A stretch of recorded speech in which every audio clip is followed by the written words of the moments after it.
Come down this road with me. Good evening and welcome to the Speak Project. This is Speak Up with Tank. I'm your host, Stephen Rowe, a.k.a. Tank. So we have a very exciting show tonight. We're going to talk to a man of many talents who's going to hopefully share with us his incredible life journey, Lawrence Barlow. And he's going to take us from overcoming a cult in Utah to now being all the way through various other things along the way, inventions and things of that nature, and now working with the local governments there really to try to bring the world around to a place that we want to be part of. So, hey, Gunnar, you on the line? Yes, I'm here. Can you hear me okay? Yep, you sound great, Gunnar. So, Gunnar, man, what did you think about last night with Archbishop Gerald Dante Mino? Oh, it was great. I didn't know anything about Gerald. It was really quite educational for me. To tell you the truth, I didn't really know that there were any bishops like him out there. I was pleasantly surprised, actually. I don't know a lot about the Catholic Church, but I've watched a lot of movies about him. And strangely, in my experience and the inside information that I have, movies actually don't do it justice. Actually, scary enough. Right. Right. Now, is Mike Wilson's on the line? Why don't we bring him in here? If you find out. Do you know what his number is? Oh, actually, I don't. do. You pulled on. Yeah. No, I think. Hey, is this Lawrence? I'm on the line here. Oh. Can you hear me? Lawrence. Yes, Lawrence, we hear you, man. Hey, Lawrence, we're just going to recap a little bit about last night, man. Stick around for the conversation. And then we'll start talking a little more in depth about your story here in a minute. You'll notice Lawrence's very authoritative voice, right? As soon as he comes on the phone, I immediately want to sit up straight and behave. So you can imagine he's a very powerful figure in what he's doing. So appreciate you being on, Lawrence. So, Gunnar, I want to talk to you about last night's show because now I am not particularly an advocate for any organized religion as they currently stand. My reasoning behind it is that they have been used as control mechanisms, and it's actually people I've spoken to in the Rothschild family before I've heard speak, rather, not that we were hanging out or anything, but I've heard them speak on exactly how they created religions and why they created them as control mechanisms. And the version of God created in these is a God that everyone should be afraid of, right? He'll punish you if you don't do right, and you should worship and bow down to him. And, I have a personal relationship with God, and in my personal experience, that's just not how God feels about it. As a matter of fact, I can prove that using almost anyone's scriptures from any religion, that there is always truth in the midst of these scriptures, and really it never appears that God's trying to get you to bow down to him the way that we think. Now, you had some experience because you grew up Mormon.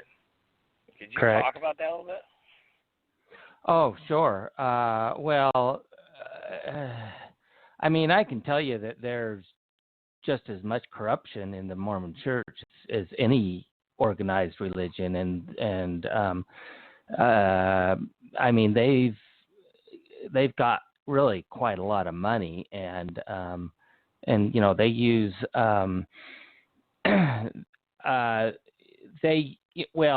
of course they tithe the members 10%, and they do get a lot of income from that, but they've done a lot of investing in all kinds of markets. They own a lot of land all over the U.S. I can tell you that. And then and I also do know that they they launder money as well. Of course, they'll never admit that, but they do, and that's where a lot of their money really is dirty. But there's really, I can tell you, there's quite a lot of sexual abuse of both women and children in the Mormon Church. There's really a lot. I mean, it's, of course, it's not as big as the Catholic Church, but they have their fair share of sexual abuse, and there's a lot of lawsuits coming out of the woodwork right now all over the place, and they don't know how to handle it, to tell you the truth. Anyways, I don't know what else you want to know about it, but what I'd like to know is, I know I'm very big on, that anything that is truly the truth, let's say, right? I think there has to be, room for growth and to ask questions. And, I know you left and were on not the best terms, right? Because it was more like you were challenging what they were saying in some sense. Well, yes, I was considered an apostate, and they actually excommunicated me because they excommunicated me for reading too many books, basically. Because wait a minute, because that is really that's something most people wouldn't even believe, right? But I get it, yeah. You're too educated. We don't have any room for that right now. Exactly. Yes, that's right. Yes, I educated myself about it, and just I just decided that I basically figured out that that a person's relationship with God, like you said, really is personal, and your relationship with God would not be the same as my relationship with God, and you wouldn't want it to be. There's no any two people that would have the exact same relationship with God, because everybody's different. But the Mormon Church, of course, they wanted to tell you who God was, what God was like, and what your relationship with God should be like. And I refuse to see God in that way anymore, and because I wouldn't believe in their God or their idea of who God was anymore. They didn't welcome me back anymore, basically. Wow. Does that make sense? Well, yeah, it certainly does. And I will say, just for the record, I'm not anti-people. I'm always for good people, no matter what the religion is. And I do my very best to be respectful of everyone's religious beliefs, as well as my own spiritual beliefs. And that's why, I'm careful to consider those things. And I will say this, that as a people, not to make broad generalizations, but I have Mormons are actually, as a group, they actually test to be healthier than any other group in the country, in large part because they usually fast 1 day a week. And that fasting 1 day a week actually, keeps them in much better health than the average group of people. At least that's what the studies seem to indicate. And, well, that may be true, but I can tell you also that there's a lot more, percentage-wise, there's a lot more Mormons on antidepressants than in other religions as well. Sorry to break in there. Yeah, I don't. If you could prove that, I don't know. Is that real? Is that true, or is it just from your personal experience? No, it is true. I've seen studies on that really? as Wow. well. Oh, yeah, wow, that's right. Amazing. Yeah. Well, so now, now I do have kind of personal experience with this, and I do have my minister's license, and I was in a school for 20 years. And what I appreciated about the school versus being raised Baptist was that the school, there was no paid ministry. So it really gave it a lot of credibility because, no one was ever paid to preach. The expectation, as a matter of fact, you didn't know who was going to speak from night to night, even when you came in. And the idea was that you should be instant, in season and out of season. In other words, if you're giving a testimony about, what you understand about God and operating in you, so to speak, that that's a testimony that doesn't leave you. You know, you don't need a sermon to prepare. Also, the founder of that religion, he cured every disease known to man, and I had met many people who he had cured. And he also predicted every major world event for 45 years. And he's actually the reason why Catholics are allowed to eat fish on Friday, because he wrote a book explaining how fish was meat, right? And you weren't supposed to eat meat on Fridays, according to the Baltimore Catechism, I guess. You know, and he changed some other things too. He's the reason why the Pope doesn't wear that triple crown tiara, because he pointed out that on that crown it said Vicarius Filii Dei, which adds up to 666. And he's the first person to, and he actually put it in a book and sent it to him and every leader on the planet.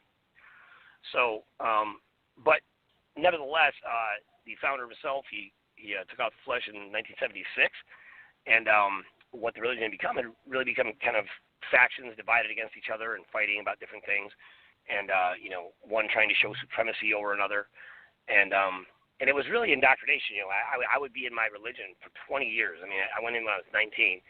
I mean, not in, but like I literally dedicated every aspect of my life to having a better understanding of God.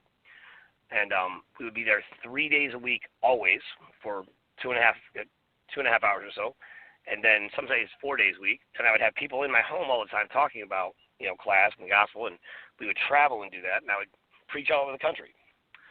So when I started to realize there was more going on, you know, and that was definitely indoctrination, because I was so terrified to, you know, really step out of that and believe that, you know, because the other thing we were taught every day, every single class, is that you are a satanic spirit, and that spirit in you is damned for hell, and there's nothing you can do about it, and you're waiting on, you know, a God outside of you to come and rescue you.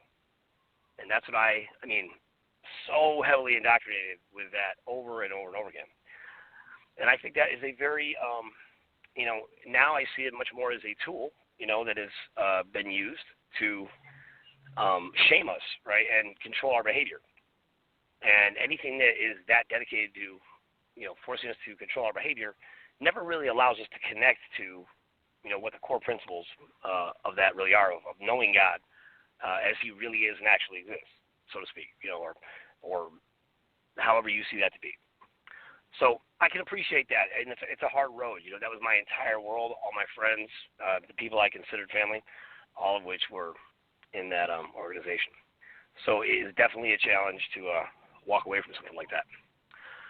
So now we're going to talk a little bit more about that later with Lawrence, because he definitely has some experience, and we'll see how much he wants to talk about it. And he is a professional in the way that he brings out information, so I look forward to hearing that. Did you get a hold of Mike Wilson? Mike Wilson was chatted up with us right before the call, and I wanted to make sure you had a chance to get him. Yeah, sorry. I apologize. I didn't realize that was who you were wanting to talk to. Gunnar, it's okay. It's okay. You can. Yeah. I wanted to talk to you. I wanted to talk to you too. I just figured let's bring him on too while we got him here. I know he's fresh and he's got a good voice for radio. So.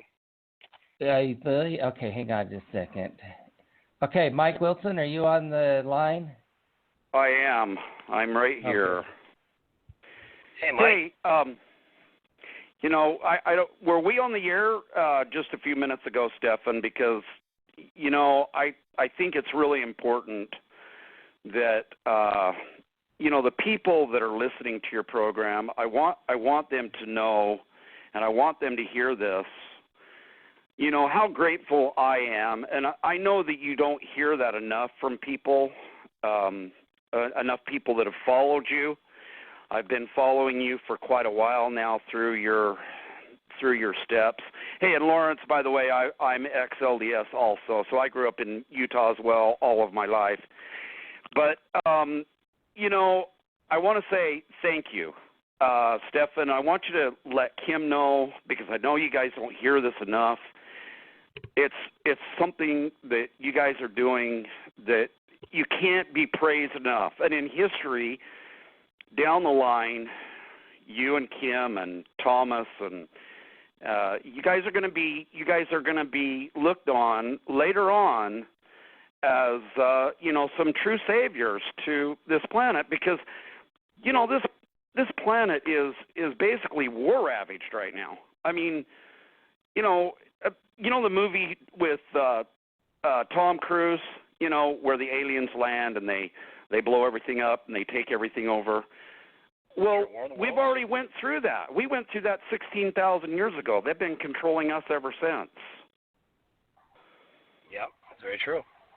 And the most important thing is, and that's why people find it so hard to believe, is because they've been controlling us. They've been pitting religions against religions.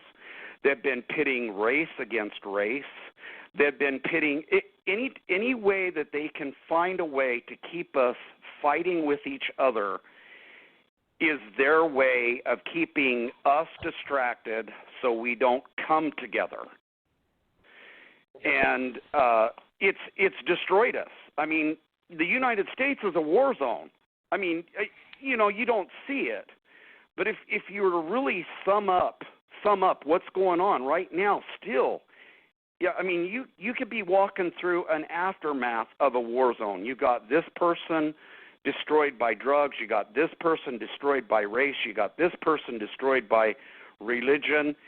And this faction, and I hate to say it for what it is, it's an alien faction, the same alien faction that is trying to do genocide right now, is the same faction that came here 16,000 years ago.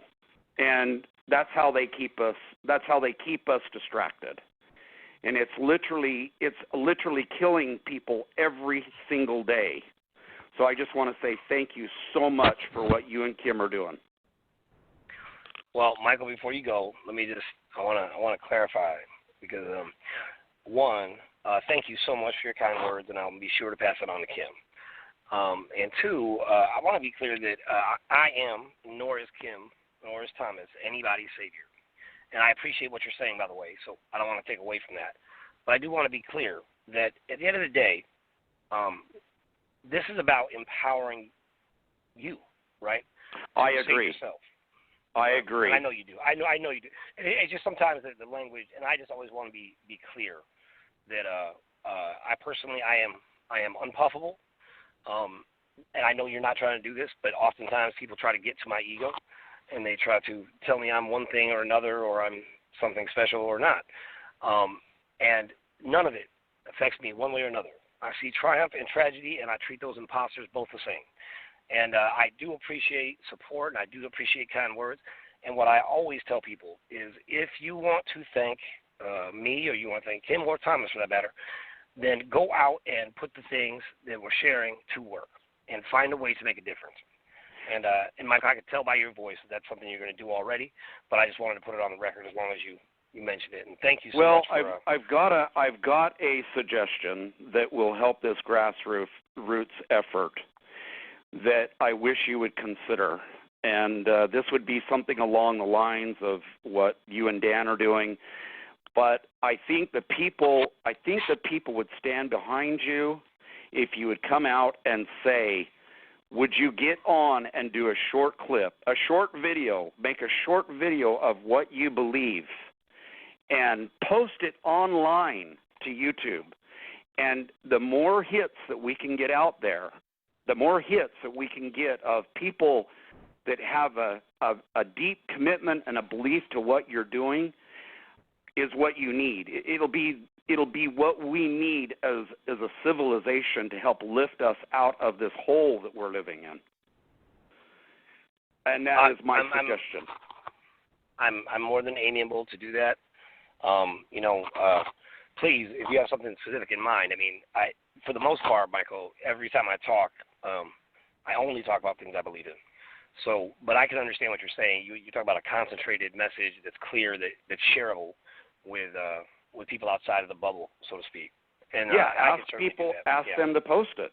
Ask them to do a video of what they believe and post it on YouTube about what they believe and what you're doing. Everybody post what they believe. I think that's a great idea. That's what I'm saying. I'm saying have the general public out here, the people that are following you, tell them, help us out. I could hear you reaching for us.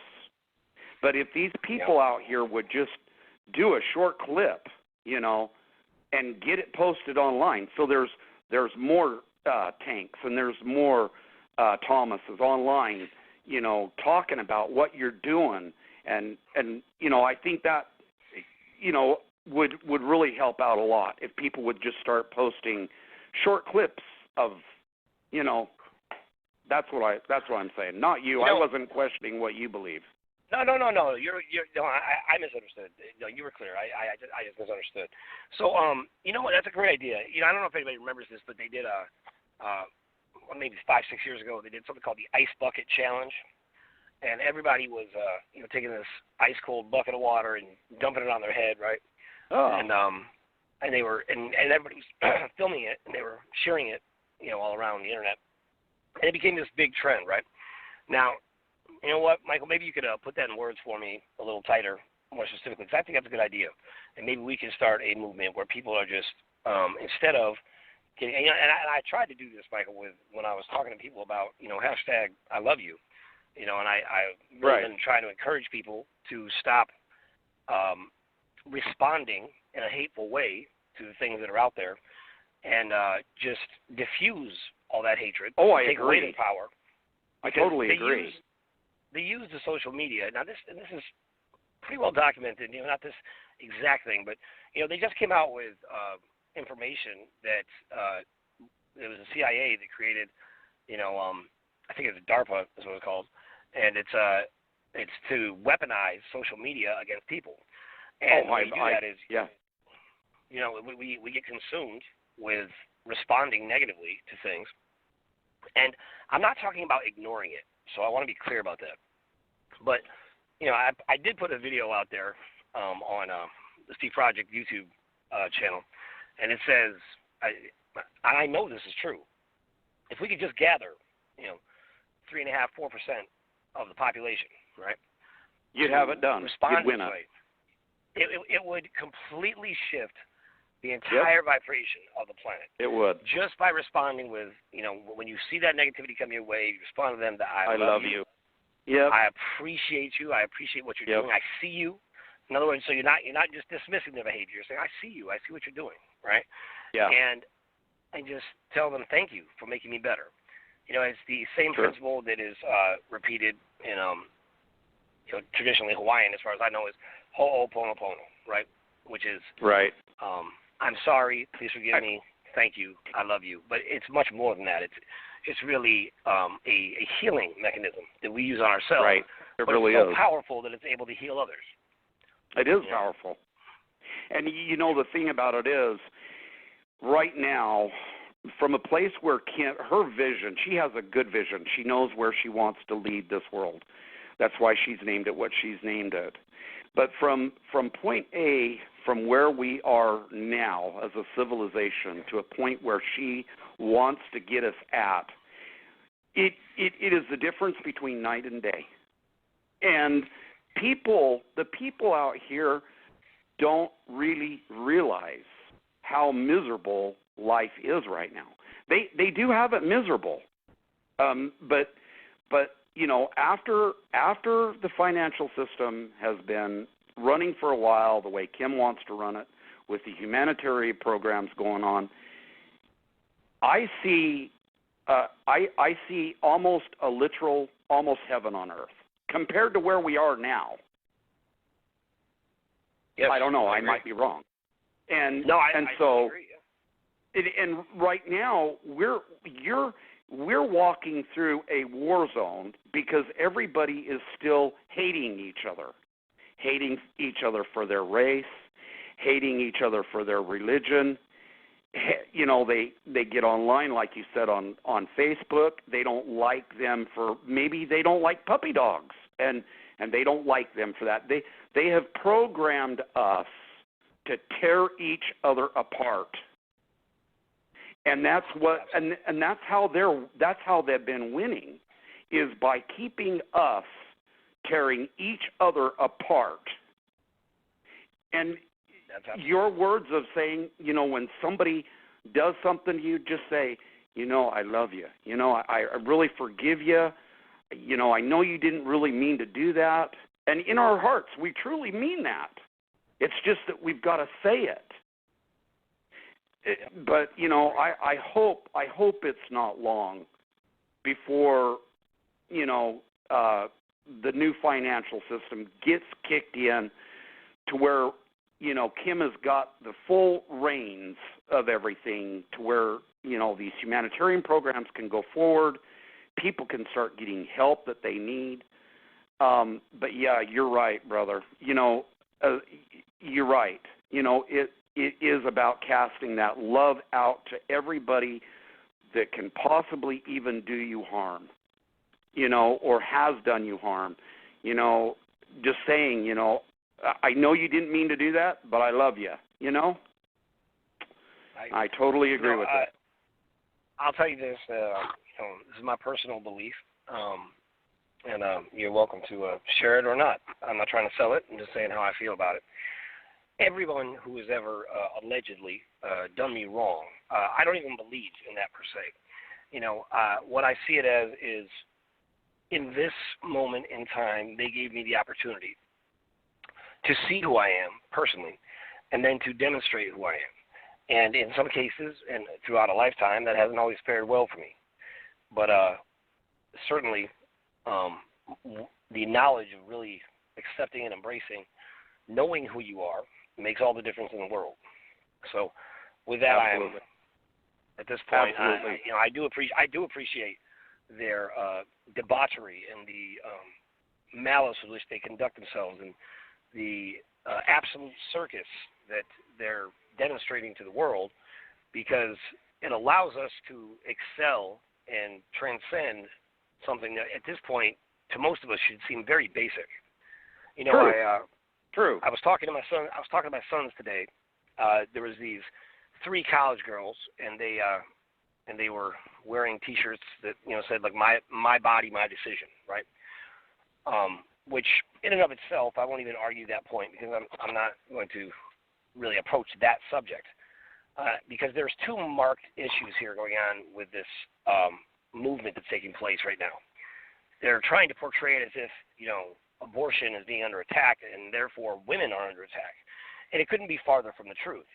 They're actually creating an experience where women are feeling pressured to make these decisions, when in reality it's contrary to everything in them. But I won't even address that. What I will address, though, is the sign that these girls had up. They were college, maybe freshmen or sophomores, and the sign said, "Parasites have no rights," is what it said. Oh my that was the gosh! They had. So they themselves are the beneficiaries of not being aborted, and yet they see humans as parasites. Now, I have 3 kids, and all 3 of my kids, I had 3D sonograms done from 20 weeks, from 25 weeks, all the way up until till they were born.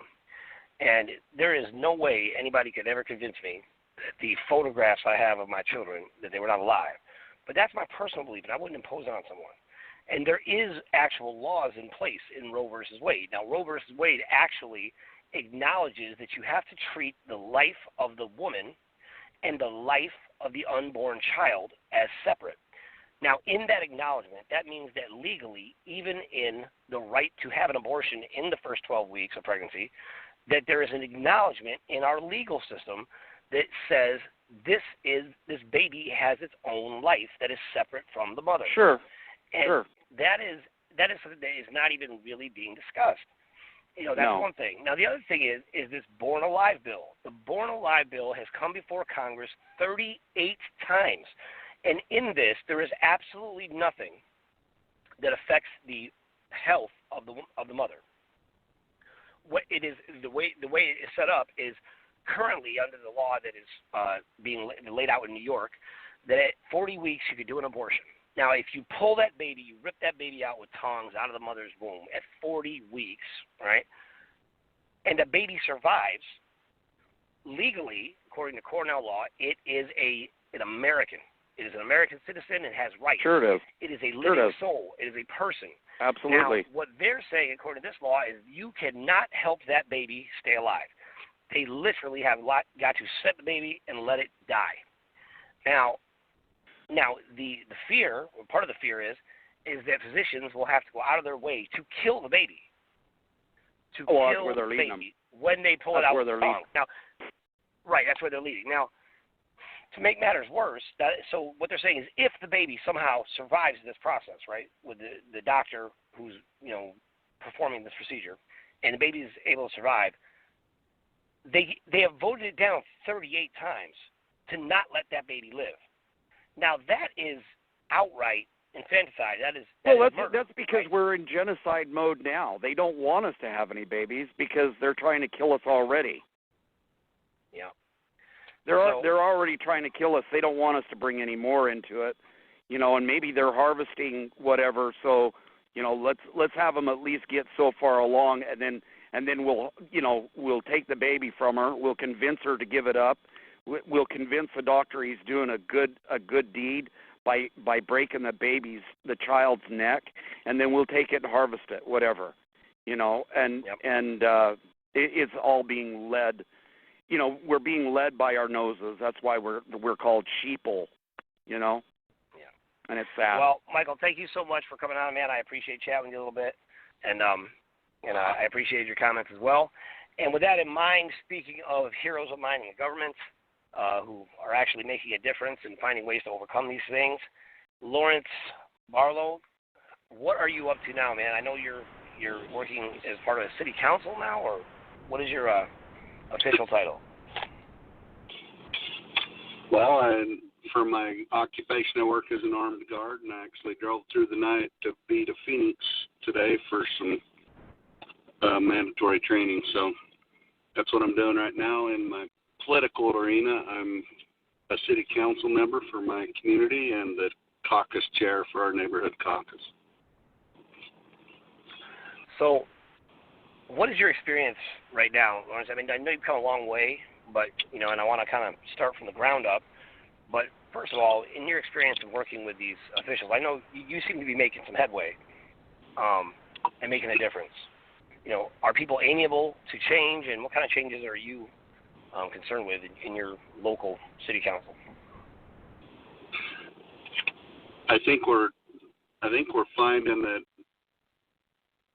the Short Creek project or the Short Creek area is a microcosm of the nation, and it has so many influences that are similar to the grander scale. But what we're finding is that there are such a majority of the disenfranchised that are just looking for that one catalyst, that super saturated solution that's just one more ion, that one more energy added that changes the whole dynamic. And I don't claim to be that. I'm just saying that if one has the courage to stand up, whether it's Kim or Tank or Thomas or Tui, to stand up and just say there is a better way. Others will find hope. They innately believe there is a good in everyone, even in the face of a lot of hurt and harm. People choose good when there's a choice placed before them. That's a great point. And a lot, in that vein, it would seem to me that a lot of people just feel like they don't have a choice, and they're just kind of forced down different paths. And so, it sounds like that. It has the illusion of a choice. It's like take it or leave it. It's your agency. Yeah, I guess that is a choice. Yeah, I guess that is a choice, right? And it's not truly a choice, but if you say, look, you can continue in your faith of whatever, you can continue in zoning out and being disengaged. You can come over here and choose to at least support those that are leading out or getting assertive in making change, or you can come join those that are willing to put their skin in the game and actually put their name and their face and their reputation and their wealth and their honor at stake for something bigger than self. And when you start looking at a smorgasbord of choices, then free agency really has a chance to shine, and they will choose what's right for them and the best for them. And that's really the work I'm reaching for in this, is to bring about the recreation of our community through empowerment and through education, empowerment, and facilitating their agency, our agency. Now, by agency, what do you mean? Not only my free will of choosing, but my free will of actual responsibility. I can't be responsible if I'm not response-able. And so I love that term. To do the work we've got to do, or do the work that has been underway, there were some of us that were response-able, and we posed a great threat to the culture that had seized control of the community. So let's talk about that. So one, I love the idea of being response-able versus reactionary, right? Where we're just reacting constantly, jumping back at people, a fight or flight response versus, being able to genuinely recognize that there is no danger, step back, and consider what's happening. Now, you were raised in a very unique situation, correct? That where you were part of the actual, what you described as a cult there, correct? The religious sect? Growing up. I want to go ahead and just give this disclaimer up front, and that is I'm going to speak from my reality and from my experience. I'm not a theologian. I'm not a scriptorian. I'm not unfamiliar with those things, but I don't claim to be anything but me. And this is from my perspective. But what I was born and raised in was not what I left. What I was born and raised into was the pioneering spirit, the strong family unit.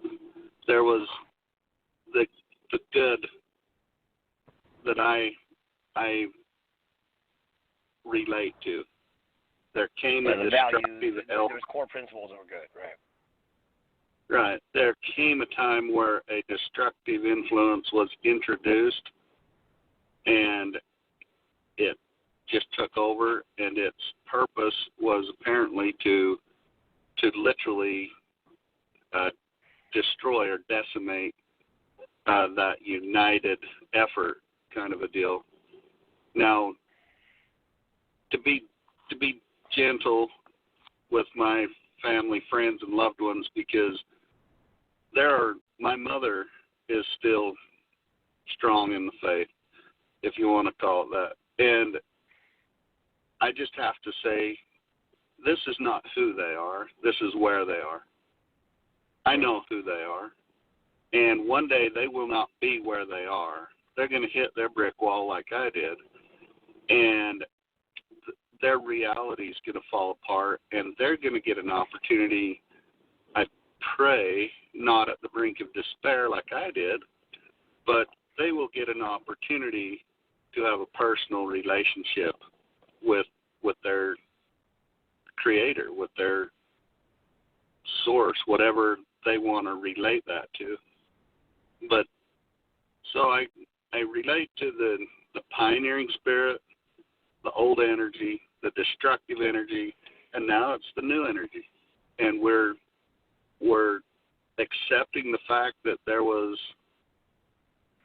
this thing that we were born and raised into became a culture, and it did have some very destructive element, and it was so insidious and so masterfully crafted upon a people that were born in good faith with one another, that when that influence insidiously crept in, we did support it. We did encourage it and facilitate it and fund it. But in the end, when we woke up and realized the full aspect of the tragedy that they had portrayed upon our innocent children and women and fathers and grandfathers, that are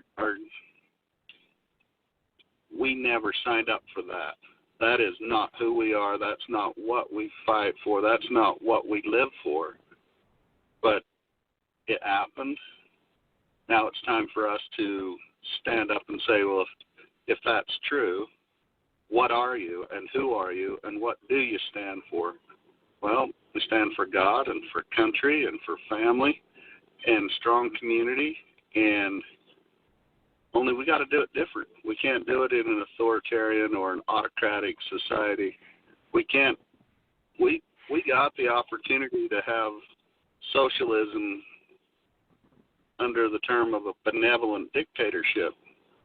And you know what?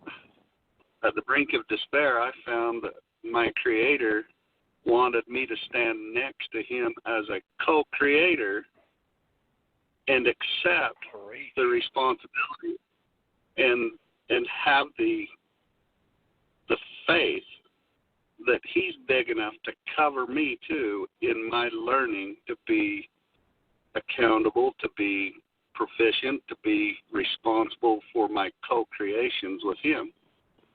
And that's the way I feel about it. Well, I think I completely agree with everything that you said as far as your current state. And you and I have talked about this before. And Lawrence is certainly someone who looks at things with a great deal of skepticism. Obviously, he works security, and he's a smart guy. He's got some inventions, and obviously he's a city councilman as well. So, I know that you gave me a thorough examination before you trusted what I was saying, right? Trust but verify. Trust but verify. That's okay. That's fine. I'm a believer that you shouldn't believe anybody. It's certainly not me.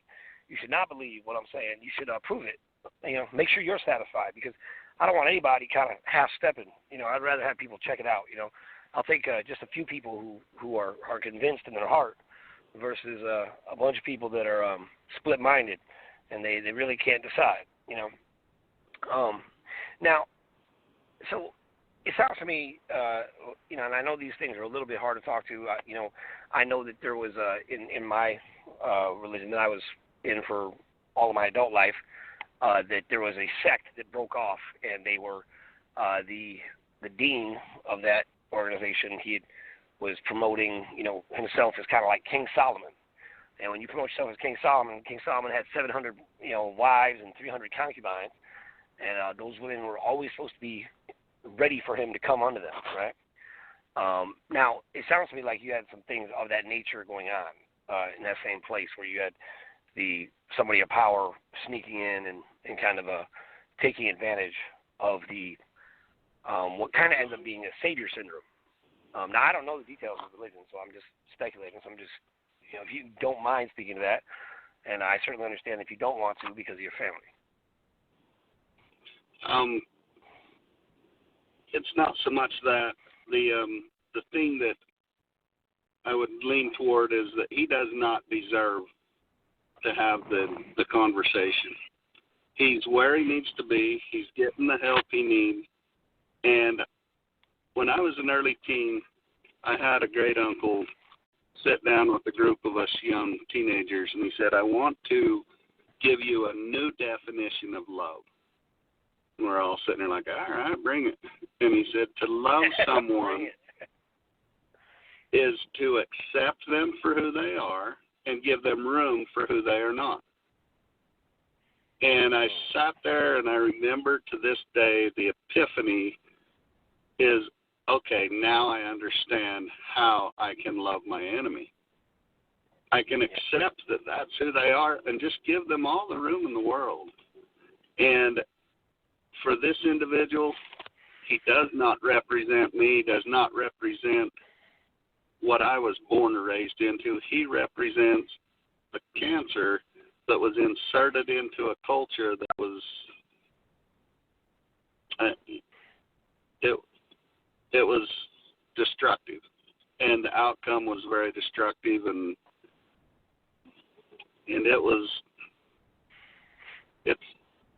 we have this song in our youth, and I'll just share one stanza of it, and it says, "Shall we bear with oppression forever? Shall we tamely submit to the foe while the ties of our kindred they sever and the blood of our prophet flow?" No. After I'd gone through my experience, I recognized that voice, and he says, "Fix the word." And I pondered on that, and I went back, and it said, "Shall we bear with oppression forever? Shall we tamely submit to our foe while the ties of our kindred are severed and the blood of our children flow?" No. And it's just such a little tweak, and it completely changes the timeline. It changes the paradigm.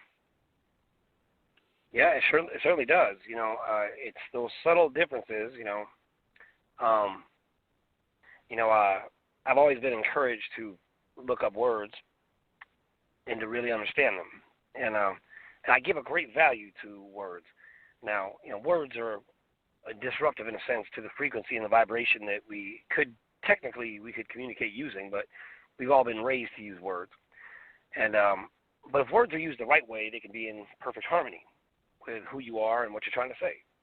But I remember looking up the word, something simple like how, right? Now, the word how has like 52 different definitions, right? It's like by what name, by what authority, by what branch, according to who. I mean, there's all these different definitions of that one little word how, And if you take that little word how and you realize how infinite the possibilities are when that is added, it completely changes your perception and consideration of what your answer might be, depending on the context of the conversation. So I appreciate that, what you're saying. The little tweaks are very important. So when you left this group and you kind of took a stand and you decided that it was no longer what you stood for, and it wasn't, you'd always stood for these things as far as I could tell, but you realized just how far it had gone, and you realized that was a problem, and you left. So from there, now, is this when did you... Let me clean that up a little bit, if you don't mind. Sure. From my earliest day, I was involved in volunteer work and public giving. I kind of set this stage because at 14 years old, I started volunteering with the fire department and answering emergency 911 calls and doing that work. I was 25 years into that volunteer work because most of it was volunteer. And when that came to an end, I was 17 years a paramedic, and I basically mastered about everything I could within the public safety disciplines. But in the course of that, I spent 15 years as a liaison for the police department and also a liaison for the social services in the community.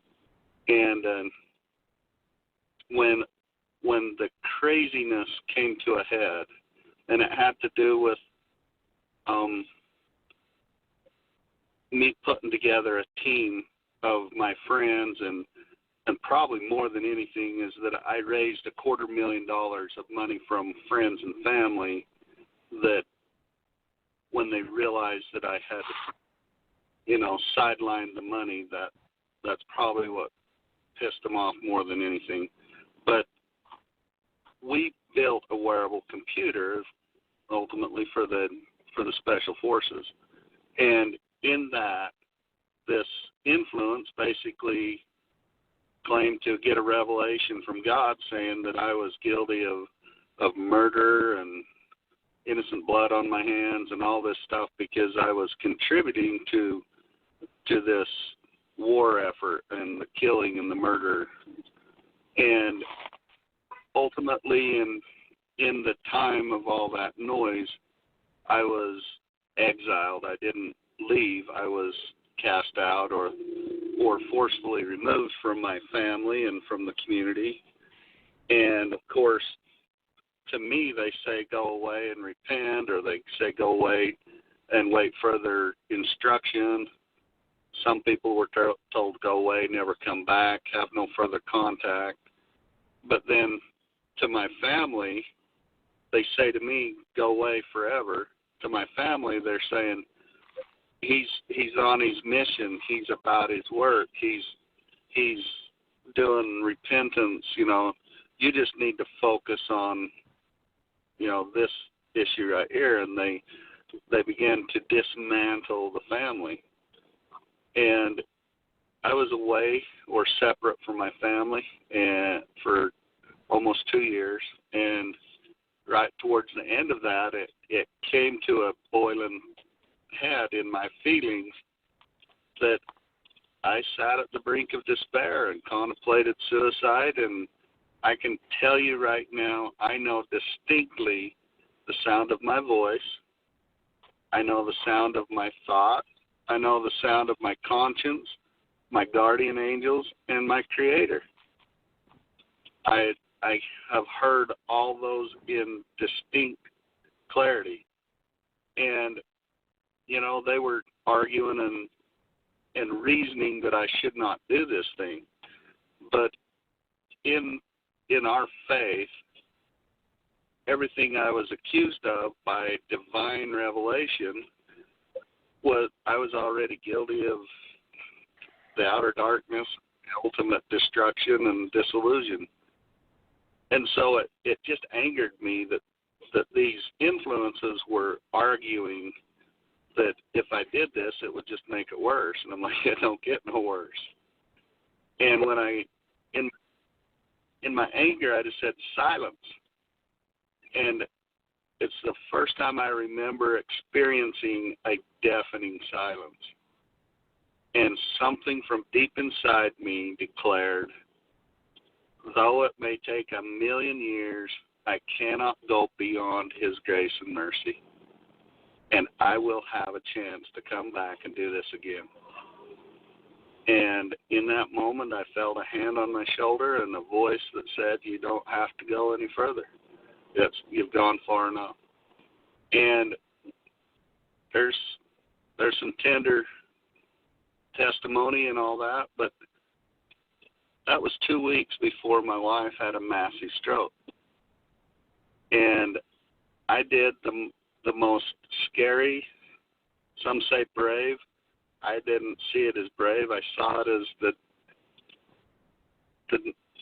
the scariest thing, but inside I had a sense of duty and honor, and I had the medical background, I had the legal background, the law enforcement background. I had 15 years of experience with all of these people in this arena. I knew that as a legal husband of 18 years, I was the only person on earth that had any say over my wife while she was on life support. And that was the scenario, and by the grace of God, my oldest child was still a juvenile. I never lived a plural marriage relationship, so I didn't have that complication to deal with. And I just came home and made a stand against my family, her family, my father, my mother. Everybody was rebuking me and threatening me and doing everything they could to get her to convince me to just go away again. But I knew that I knew, and that hand that I knew that voice, and it's a relationship that no man gave me and no man can take from me. It's mine, and I own it, and I claim it. And I felt it 3 or 4 times in that setting, and long story short, it was pretty bold and courageous from the outside looking in, And within a week of finally getting her out of rehab and moved back into a home, the local police force showed up and arrested me.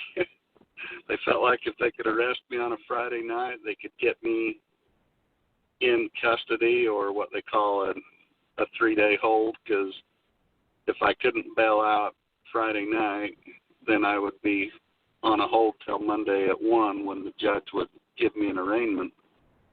And it's an old cop trick, and I already knew the guys that arrested me were guys that I trained. And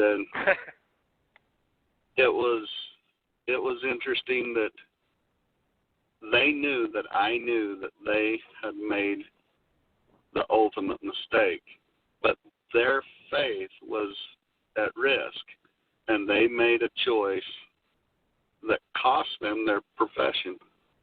And I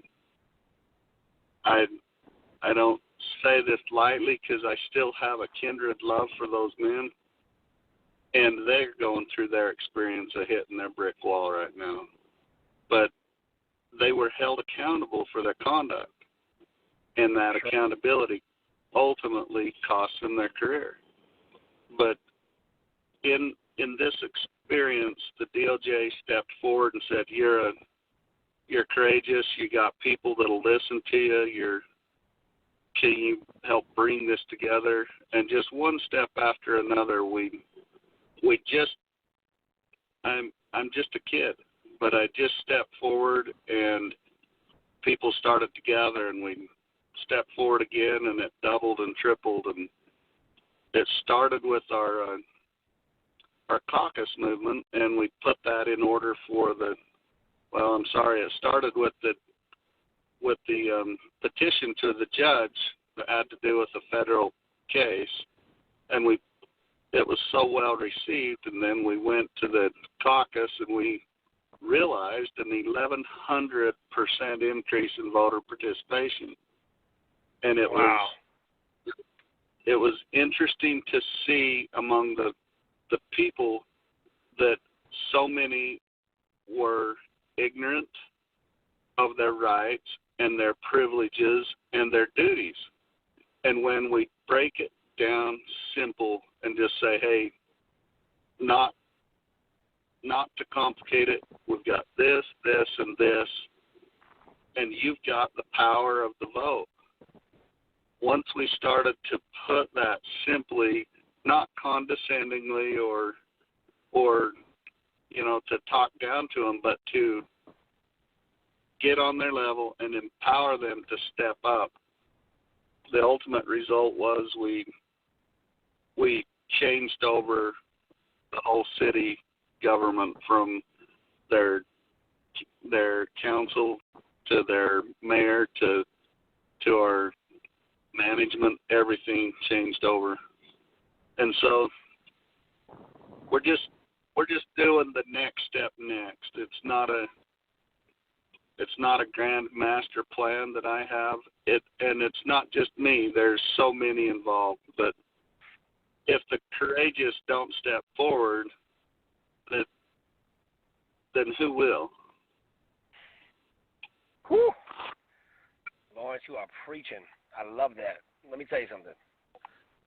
I am wholeheartedly convinced that where we have lost control is that we live in a place where the powers of the government are provided to them by the governed. And that starts at a local and community level. But what you did is what I would encourage everybody to do. Don't make a YouTube video. You don't need to do that unless it's going to help you. Go run for office. Put your name on the ballot. Put your heart out there and share with people the simplicity of what Lawrence just said. He just gave you the recipe on how to change a community.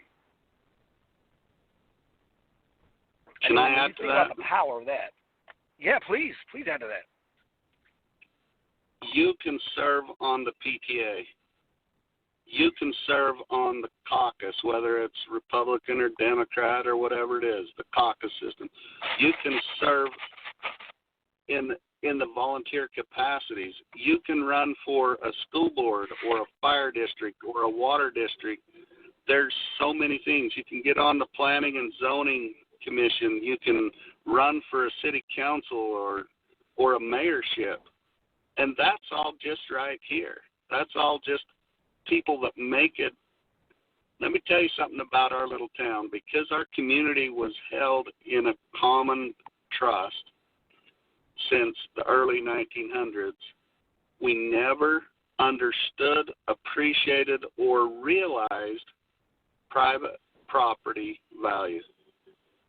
We just barely, last year, implemented for the first time ever in a city that's 70 to 80 years old, the very first planning, zoning, and land ordinances so that we could normalize private land ownership. Now, that comes with a whole bunch of people learning how to do what they're doing. It comes with a whole bunch of patience from developers, because this is our first effort as well as their first effort.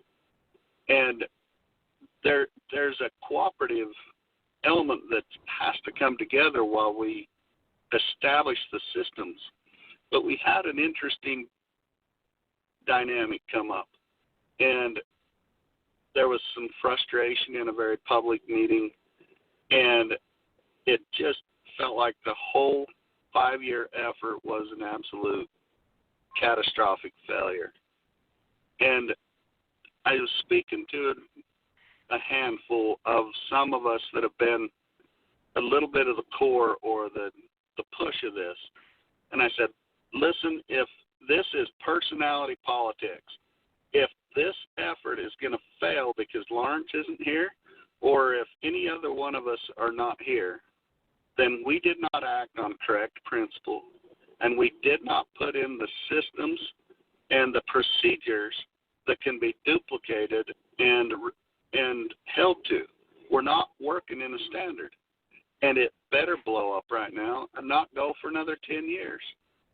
And I see what Kim's doing, and I see what you're doing, and Thomas is doing.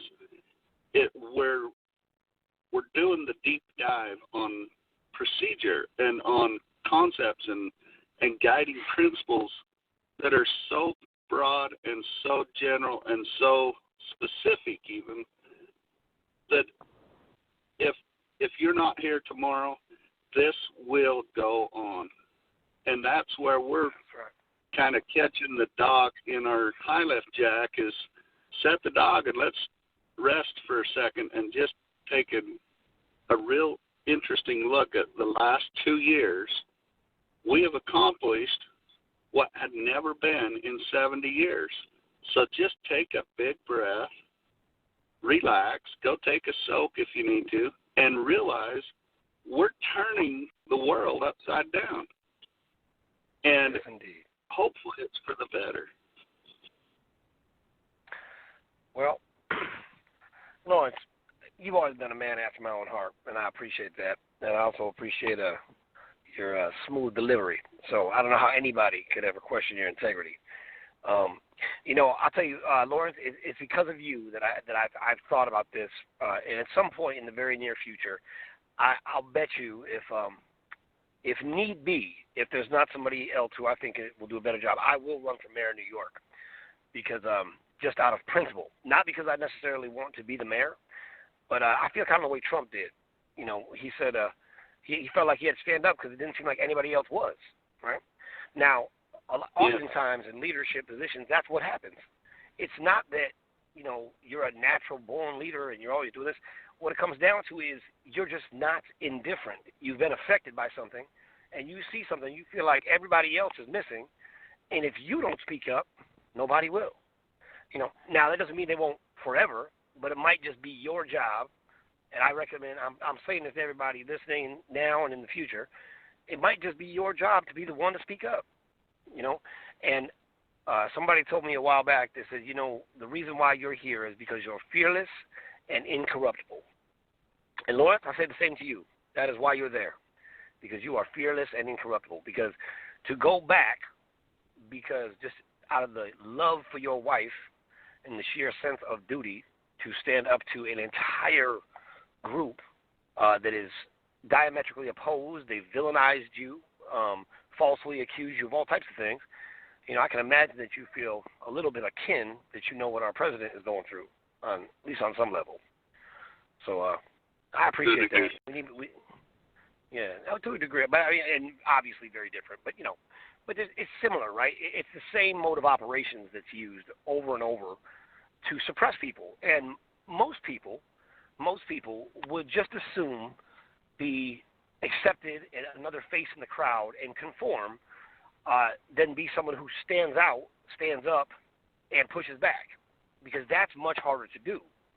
But when you realize what's at stake, it is really impossible. When you feel it in your heart that what is at risk here now in local communities and in the nation and in governments around the world and the world at large, it is something where you have to feel it to really be able to take action. So, Lawrence, so let me ask you about this armor that you created. Now, I call it armor. You talk about putting computers in the wearable garment. Talk about that a little bit as much as you can, because I think that's really a fascinating thing. And then even what you ended up doing with it ultimately, because I think that's really speaks to the same thing. So to back up, when I became a paramedic, they trained us under a genre of medicine called intuitive medicine. And to dumb it down is to just simply say they taught you how to think, not what to think. And as soon as we had Lawrence, before you go any further that way, so as a paramedic, is it common for them to teach intuitive medicine? Because intuitive medicine is where you're tapping into people's innate ability as a innate diagnostician, where they can diagnose things essentially more on an energetic level, or just understanding and thinking clearly in the moment. And these are all different tools of energy. I mean, is that a common practice with all paramedics, or just this where you trained? Well, let me clean it up a little bit. In the intent of the word was they taught us to look for the signs and to think it through and actually be mentally engaged in, we call it intuition, the intuition of what's going on, and follow general guidelines. Right as I hit the street as a medic, that all flipped in the litigious world of medicine. It all flipped to protocol-driven medicine, and on the street we refer to it as monkey medicine. It's monkey see, monkey do, and it has its purpose of liability containment, but it clear takes away the whole element of, as I would say, to be inspired or to be intuitive in the medicine.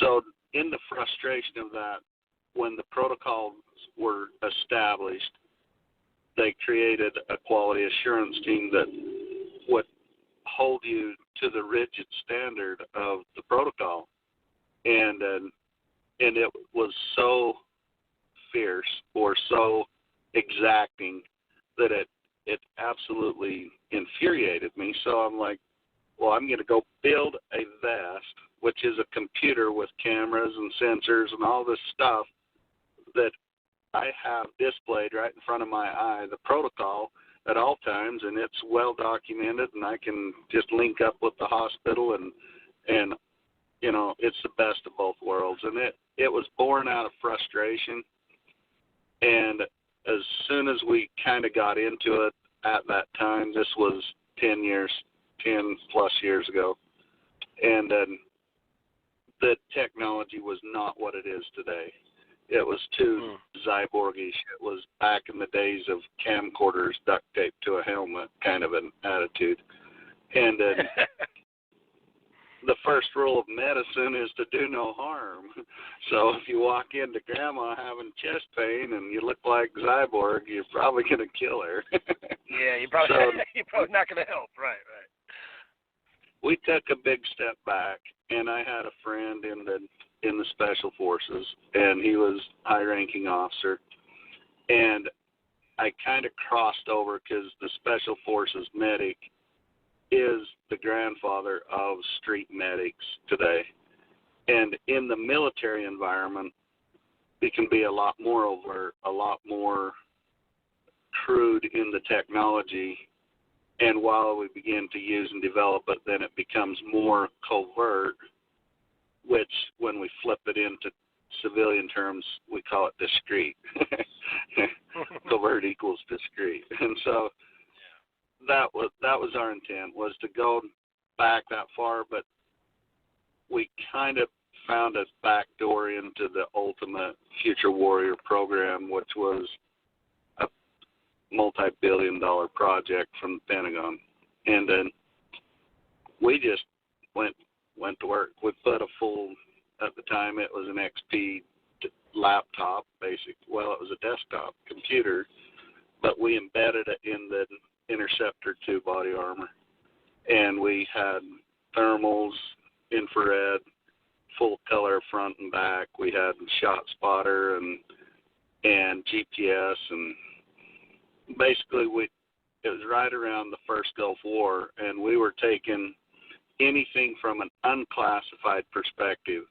Like we'd see a picture in the paper, we'd dissect that, and we would figure out anything that required a battery. If we could break it down to where we just pulled the sensor and add just enough logic to it to where we could power it by USB, have it IP addressable, and have it read on a browser. That's all we wanted. And we had to do it under 8 pounds. So we did. Wow. And we got that accomplished. We actually spent 3 weeks back in D.C. showing it to the military, to the feds, to all the different agencies. But in the course of it, this destructive element got very jealous of what had happened and ultimately caused the destruction of it. And there were those that were exactly faithful to their directive, and they literally just broke the prototype to smithereens. Wow. Right about that time, my oldest son, who was 6 years old, he was a special needs son, and he died around the 1st of April in 2006. And I was dealing with that when I got a call from my friend in the military saying there's $17 million in an escrow account. It's time to go. And I just told him, look, my son's dead. The project doesn't exist. And he says, you can't tell me it doesn't exist. I played with it and I used it. I said, I didn't say it didn't exist. I said it doesn't exist. And in his, sorry if I get emotional, because this man is a true Christ spirit. He gave me about a month, and then he called back and said, it's time to move forward. And I told him, I said, I don't have the project prototype. All of the documents have been destroyed. My team is scattered and dismantled. I don't have the corporation or it's all been splattered.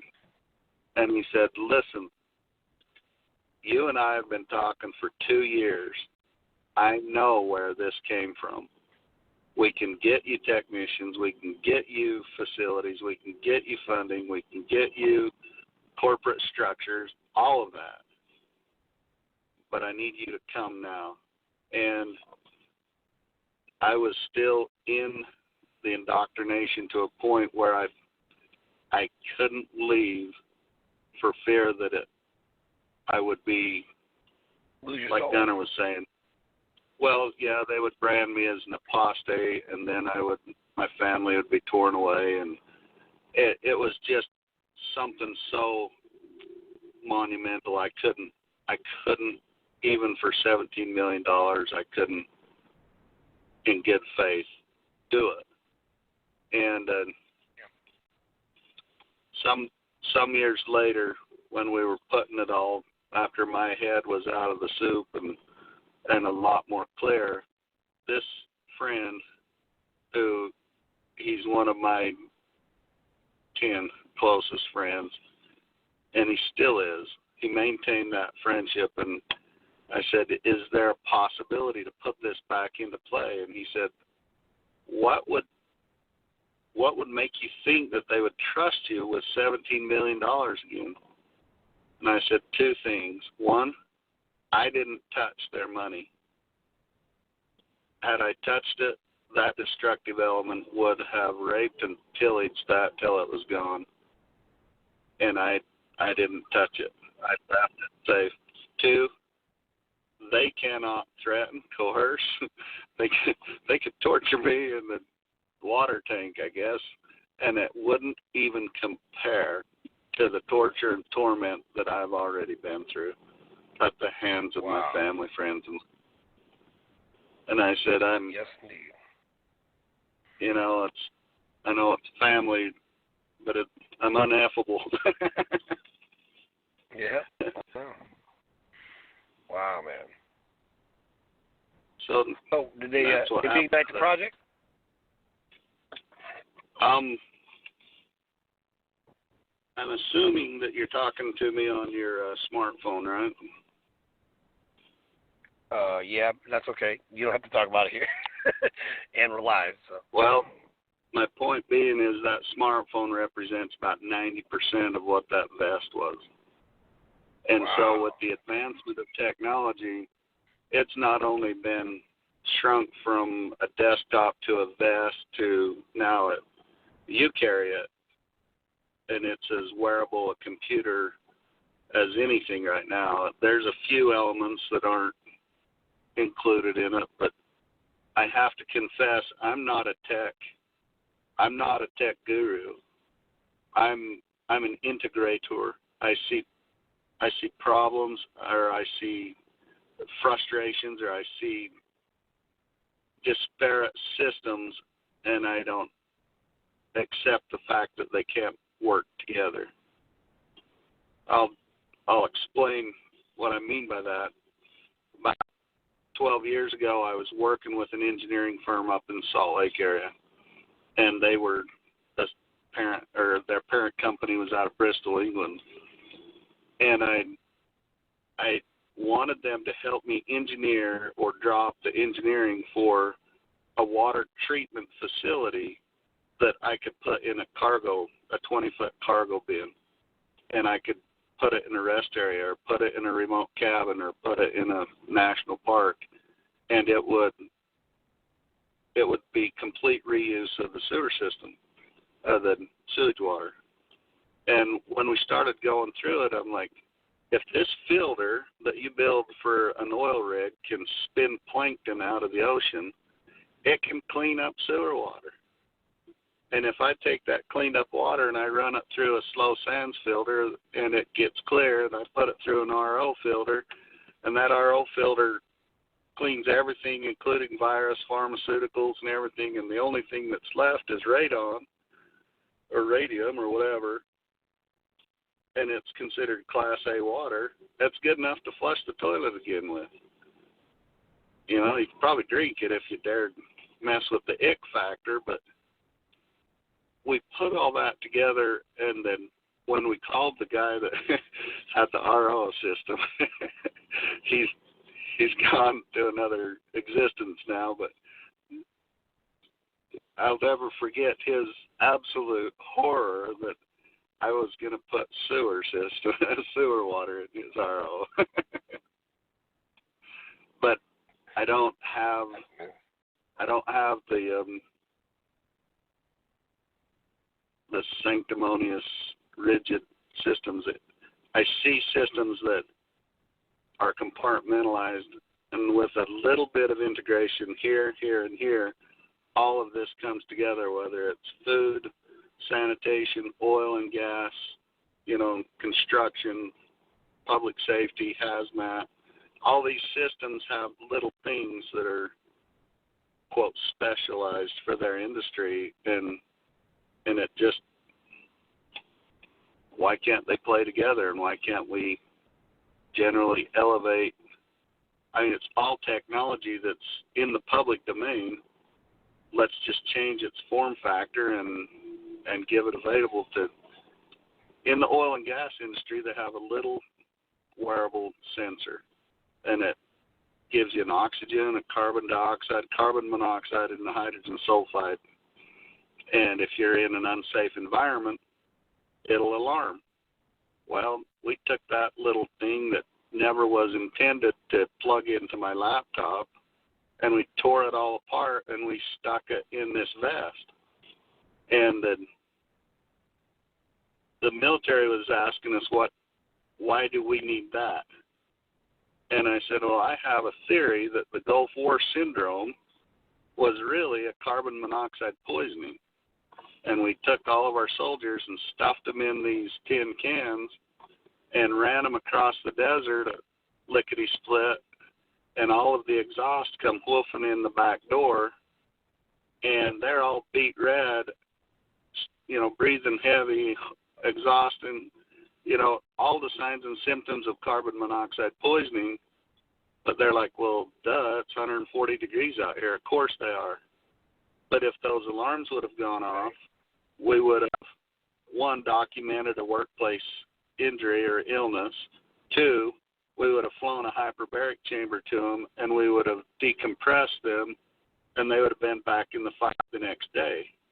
With carbon monoxide, it bonds to the hemoglobin, and the only way to get it to release is to destroy the hemoglobin, which creates a toxin in the body, which then attacks the kidneys and other organs. And so that shows up 3-4 days later. So when we put little things that, a paramedic walks into a home with something like that that's a part of his clipboard or it's part of his uniform, and we realize why somebody's got a shortness of breath. It's probably because there's not any oxygen in this house. How about we get some oxygen in here? Yeah, no doubt. Wow. Lawrence, I want to talk to you about this, man. Now, Kim has this. She had this idea, and we've talked about a lot of different things. I know Thomas talked about very specific points, but I look at the big picture, and it's kind of like sometimes somebody will ask me a question, and I'll give a very long answer because I believe that I can answer a whole bunch of questions all at once, right? So this is one way that one thing that Kim had brought up a while ago is having a global response units set up at various points throughout the globe that would be able to respond decisively and impressively when various disasters strike. That way, in cases of hurricanes, in cases of tornadoes, of earthquakes, that there would always be something within a certain amount of mileage that was always fully stocked, ready to go, with all the necessities that you would actually need, and proper technology, the things that are actually available, right?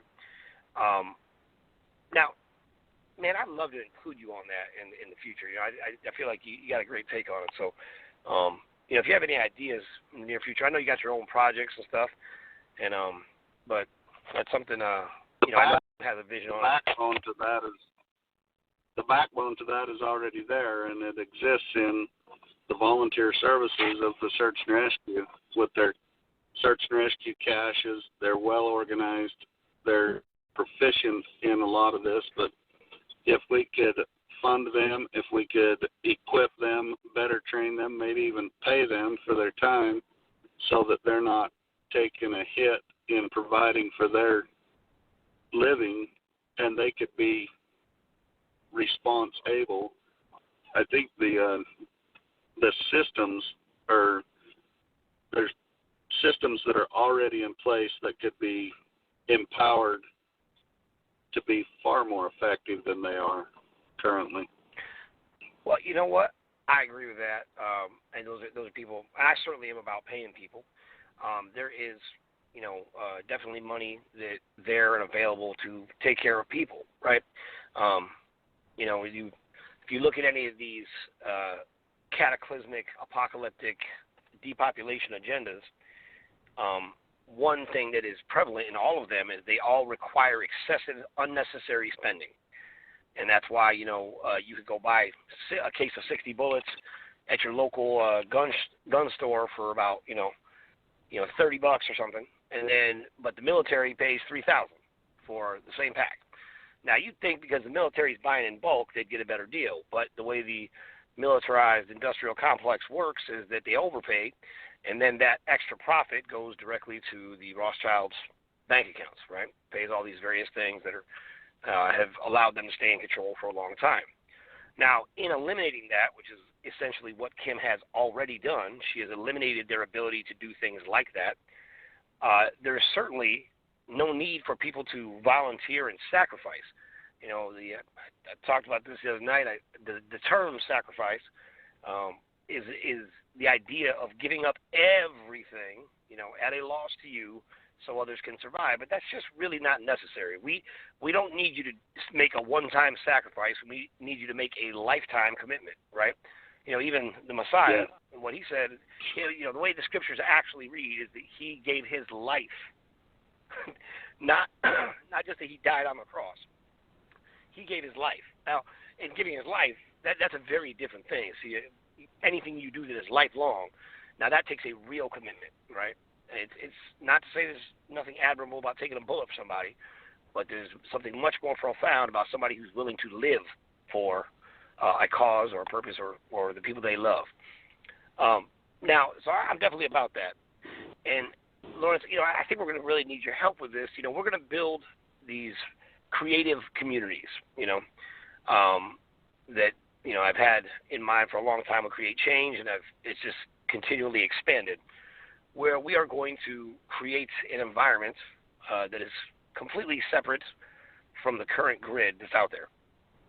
We're going to cut through it. We're not going to participate in the local electric, the local water poisoning system filled with fluoride, the power system and the various grids that they want to put up to impose certain things. I haven't quite mastered this part yet, but there's other ways we'll be able to tap into internet that operates on a better frequency, create houses that will last for thousands of years that are beautiful and actually protect from the harmful radiation that's being kind of dropped on us all the time. Not that those things will continue to be a problem, but they're just in harmony with nature. Provide fresh organic fruits and vegetables all on the same land where that's just common, right? Create a community of people that understand the truth and they're hungry for it, and they're educating their children with that kind of knowledge, and inevitably actually providing health care that actually cares about people's health, that isn't just a protocol of drugs to induce a comatose, a walking comatose state where we're not really connected to our deeper true selves, but to eradicate that and provide people with real free health care and information and education, and build schools in these areas as well, and just create a community and small communities. But we're going to make these, and we have quite a few people across. I have just want to have about 37 people really set and have their vision in mind, and not force them all to be the same, but give them all the basic core structure to build off of, and then let them add to it, according to the same kind of, ethical guidelines, which are not imposing morality or commandments, but really just saying, look, we're not going to do any harm. Just like you said, do no harm. Because do no harm is not just the Hippocratic Oath, right? Do no harm is something that all of us innately feel. It's what we're born with. We are not naturally given to kill. We're not naturally given to to lust after blood and to dominate people and impose our will. All of us have a natural state that we would much rather someone believe in us because they see who we are than believe in us because if they don't, we'll hurt them, right? And right. So what do you think about in making these kind of communities, across just around the world, really, and then connecting them? This is Kim has talked about connecting the Taurus energy fields. The way, for people who may not know, originally there was 7 arcs of the covenant, and these 7 arcs of the covenant were placed strategically around the planet, and they acted as conduits to bring in the divine energy, so to speak, or the conduits for source energy. Some call it the God particle, and they allowed the planet to grow and be healthy in many, many ways that we don't have anymore. People, there's many examples of this. Even, there's the Iroquois Indian. There's been whole tribes found of Iroquois Indians that were 7 to 8 foot tall, which is not normal. It's not recorded. No one talks about that in history. But that would imply that they were like giants by comparison to the average people nowadays. And right. But in that, right, you had whole tribes. Whole tribes that big of Native Americans, right? And you have other burial grounds like this that are found all over the world. Now, in some cases, there was actual giants that are much, much bigger than that, which are a totally different breed altogether. But you have, like the Nephilim type of giants, right, with the double teeth and things like that. But you have right. humans. There was a time on the planet where humans were much larger, right? You also have you have a lot of these island structures and rock structures. They're very, very big, right? Very big, and they look like certain animals, right? Up in the Thousand Islands, up in Canada, there's a giant island that looks like an elephant, like a massive elephant. And there's another island like that. I forget where that one is. It's down towards New Zealand. And there's rock structures like this all over the world, and they've been testing these rock structures. And what they find when they test them is that they're biological material inside, that they are, in fact, animals. They're petrified animals. So all of that speaks to a time on the planet where the planet was healthier. The trees were bigger, right? The trees would be more like the redwood forest, that the people were healthier, the animals were healthier, the vegetation would have been bigger. Everything would have been more nutrient dense. And that's when you had these 7 arcs that were placed, and they were stolen and moved about. And there's still some of them here on the planet. Matter of fact, there's one, I'm pretty sure it's hidden in one of the mountains there in Utah. Yes. So with things like that, right, where you have these incredible possibilities for humanity, in addition, we have recorded history of people living to be 900 plus years old, right? So, they've really shortened our life by 90%, right? So that we never really could come to a full understanding of who we are, right? We're here just long enough to kind of work their minds and then die off and, do it all over again. So with that in mind, in your view, in like kind of applying the political arena, although it's local, you still understand it, and what you're seeing in public, right? Now, this is the reality of what's possible. Everything I just said is absolute fact. Every single word I just said is scientific fact or first-hand experience or, somewhere in that world I could tell you every one of those things I just mentioned is absolute truth. Yeah. Now, and I try my best to give people facts they can sink their teeth into, right? And please, don't believe me. Go look it up. Go find out for yourselves, right? Challenge it. But with that in mind, what do you think, in this arena that we have, in this political arena, what I see is there is no concern or care for facts, really, doesn't seem like at all. Matter of fact, it doesn't even matter. If someone could come out with pictures of you, buck naked, covered in blood, holding a knife and a head in the other hand, and they would come out and they would just repeat over and over again it was a smear campaign. And a lot of people will believe that. What are your thoughts on that whole circus going on in the mainstream media with the government specifically? I want to go back and kind of just, I made the comment that what I was born and raised into was not what I left. And when I first heard Tui come on and he started talking about the concepts that that are innate to their culture down there. Those were kindred teachings, almost unique words that were taught to us as children and youth.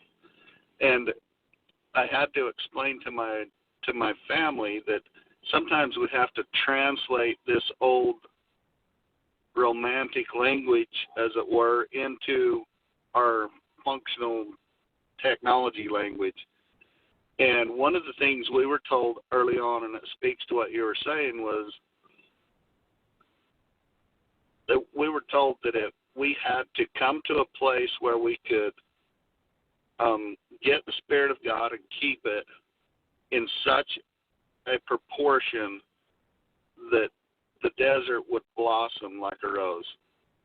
And now we translate that to a now language and say, if you can align yourself with creation and with the Creator's energy and hold that space, you will see these results.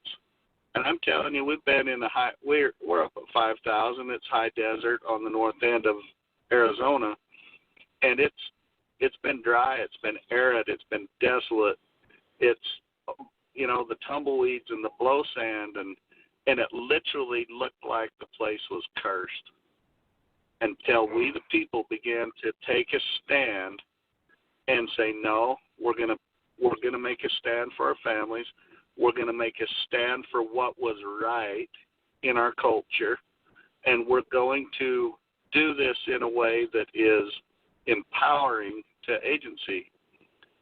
My daughter, she's 19 now, 20, and she come in a little chagrin, and she's like, I have to tell you, I don't really believe in God. And I said, really? Do you see that beautiful sunset out there and those mountains and that beautiful scenery? She said, yeah, of course. And I said, do you think that just happened, or do you think there was some intelligence behind that? She said, well, yeah, I believe that there was something intelligent. And I said, good, okay. I don't care if you call him God or Father in heaven or Source or Creator or divine or whatever you want to call him, fine. There's only two things that he's asked, or she or they or it. It is love God with all your heart and love your neighbor as yourself. And I said the first one is his love and mercy to you. And she kind of looked at me like, what do you mean? And I said, the day will come in your life when you will sit on that brink of despair. And if you love something bigger than you enough to trust your worries, to lay them at his feet and bear a song away, it is your very life. Now go be nice to each other and love one another. That's all.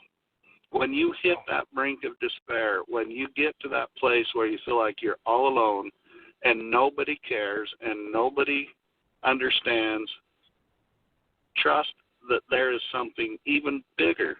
And I'll share my tender testimony in that. When I stood at that brink of despair and I felt his hand and I heard his voice, I knew it. I knew that I knew it. And I just sat there. I wasn't very reverent, and I cried, and I said, why? Why has it come to this? And he said, why is not important. I said, then what is? And he says, the what is important. And I said, what is so damn important about this? And he said, though heaven and earth shall pass, my love remains. And it just irritated me. I'm like, I am not in a mood for a riddle. Are you going to blow the world up and drop the stars out of the sky or what? Just tell me what you're thinking. And he said, look at yourself. You have resigned yourself to disillusion. You have no hope of heaven. Your heaven is past. You've given up on your will to live, and your earth life is past. Your heaven and earth are past, and yet I am still here. And I got it. And I said, what do you want? What can we do? And that's where that relationship began, and I get it. Yeah. Better not start preaching. And that's well, look, you know me. Yeah, you're always welcome to preach to me. I'm always a fan. Now, Lawrence, I love that testimony. First of all, I would even, there certainly is a source, a ultimate source, a God. However you see that to be there. So that is a real thing. That is a real life entity, a real life energy. And to be quite honest, that same energy is in each and every single human being on the planet. That is the divine spark that animates us all. Now, you don't have to agree with the words I'm using. That's right. That's exactly right. Now, my organization is called Create Change, and I affectionately refer to everybody as creators, because that is what the reality is. And I can prove it 1,000 times over. You can show how the whole creation responds to you. You have a baby. When a baby is born, you see that baby. That baby doesn't know anything, but it is, right? It just is. It just know it is. So when that baby cries out, the creation has to respond. That's why a woman could be all the way at work and she'll start lactating, because she's a creation too. When that baby cries out, her body responds. Now, that's a miracle when you think about it. That mother's body will operate according to the exact needs of that child, makes unique nutrients, 298 nutrients that we can even record that cannot be reproduced because they're made specially, customized by the mother for the child. Now, that is a symbiotic relationship that you can see every single day, that you are a creator, that you are, in fact, the one that God is talking about, right? In 1 Timothy 3:16, it says, great is the mystery of righteousness. God was manifest in the flesh. Now, we take that to mean just one, but it's not. It's talking about you too, because that same one you think it's talking about, he said, Father, make them one as you and I are one.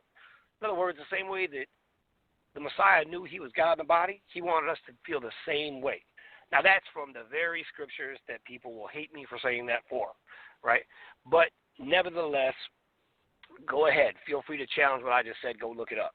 And I'll give you one more. John 17:3 says, this is life eternal. Now, this is what we all come down to find out. Any church we go to, our lifestyles, everybody wants eternal life. You got all these different, all these different characters and galactics. They're all looking for eternal life. So this is life eternal, that you might know that thou only, which is you, are the true God, and Yahshua the Messiah, whom God has sent. In other words, in you is God, and in you is the Savior that you've been looking for. And that says that right in your own scriptures. So that is something just to consider. It doesn't do away with something outside yourself, but it certainly means you better look inside of yourself, because that is where the Holy Spirit has been the whole time. That's what the Apostle Paul told his group there when he said, what, know ye not that your body is the temple of the Holy Spirit that is in you, right? So when you start to really think about this, really think about what everything that has been perverted and all these different cults and religions and these holy texts and these letters, right, this group of letters written that we use as a reference point, and there's thousands and millions of other things that witness to the same, is the ultimate journey is to understand who you are and how you are creating the world that you live in. Everything you see around you, every part of what we are experiencing is what we ourselves are creating. We are the ones who are manifesting our existence, and what we believe to be real, what we hold in our heart, just like Lawrence just said, what we hold in our heart and we hold in our focused intention, and ultimately creates our frequency, which will bring things into life out of nothing. That is the amazing, incredible, unlimited spirit that each and every one of you are on this call. And if there was 10 people on this call and that's it, and on this show right now listening, those 10 people will be enough to change the whole world. Now, Lawrence, I want to thank you so much, man. I love talking to you. I love hearing your, just your pure, honest expression of everything you're doing. I support you in everything, in all of your journeys. I appreciate the differences that we have so much. Not that we really have a difference per se in the core of what we believe, but our different experiences. I love that, and I appreciate it. And I have nothing but respect for what you're doing, man. So thank you so much for coming on. I'm going to wrap it up and get us out of here. Thank you for the invite, and extend my love and appreciation for Kim too. And I appreciate what you're doing for us. Thank you. Thank you. All right, ladies and gentlemen, that will bring us to the conclusion of another Speak Up with Tank. And I just want to close out by telling everyone that we know that this is the greatest transition in the history of mankind. And we can't take those things lightly. We have to really stand up.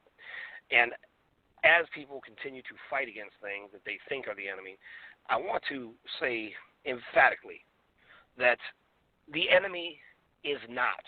The enemy is not someone or something outside of ourselves. The enemy is indifference. It is us, ourselves, and our experiences, seeing things happening all around us and expecting someone else or something else outside of us to fix it. If you see a problem, it is on you to do something about it. If you see someone being bullied, it is your job to help them. If you see these things, it is on you. You are the only one who's been there for all of your own problems, so you are to blame for your own problems, and you are the one to thank for all your successes. The one common factor in every aspect of your life that you've always known, always had to deal with, is you. You are the one that you love the most and the one you hate the most. You are the one who's experienced all your joy, all your love, all your hardship, all your heartache, all your pain, all the good and bad in your life. The one thing you know was there was you. So I encourage you, as I encourage myself, to take responsibility, not just for you in the limited version of yourself that you may believe you are, but I want you to just consider and realize that the energy you create, the person you are, it extends out to everyone and everything you touch. Everything you're a part of is inspired or depressed by your presence. Now, be the light that changes the world. And if you just take that responsibility, if each one of us takes that responsibility in some aspect of our life every single day, that is how we change the world.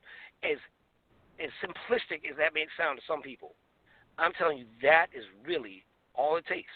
You can bring the whole world to a different place just with these very simple ideas.